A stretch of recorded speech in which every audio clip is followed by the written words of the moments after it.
can't give you all of my secrets because no. My general idea is I want the biggest margin for error possible. I want the club kind of going low to the ground as long as possible.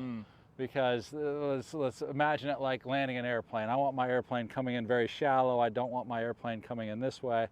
If it comes in shallow, I can potentially land a little early. If the golf ball is more on my elbow, I can land back here and still just kind of graze some ground and still hit a nice chip shot.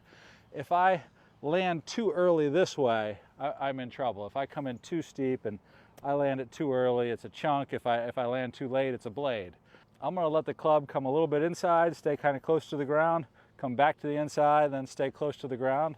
And that is my secret for the day. And it should look like that. That's pretty damn good. 听完库查尔的分享，发现和 Kevin Smith 教练推崇的切杆理念如出一辙。我们来看看这位美国百家教练的详细讲解吧。There's been a lot of research over the years on the short game, and some of the research on what the best players do have actually proven that what we used to think you should do isn't really the right thing to do. So I'll just briefly explain at the beginning that, you know, we always thought you really need to hit down on a chip shot, on a wedge shot. So remember, in the old days, it's like, oh, you have to make a descending angle onto the ball. You've got to really keep your hands forward. That'll make sure you make good solid contact. Some of that has been proven that it's not quite accurate. Some of the research has shown that we want to actually do something different to that. The basic idea is if we can create a flat spot as long as we can, we have less chance of making a mistake. So most people think the golf swing is a circle.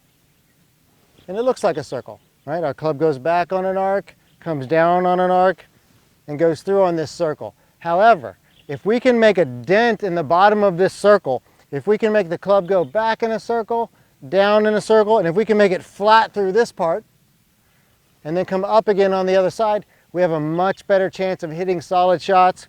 Again, from this angle, the club goes back in a circle, comes down, gets flat through here, and then goes up again. The club will stay on line a little longer, the face will stay square a little longer, and there's less chance of making a mistake.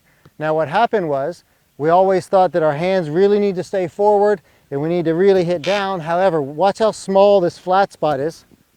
It's very small. There's a very V-shaped.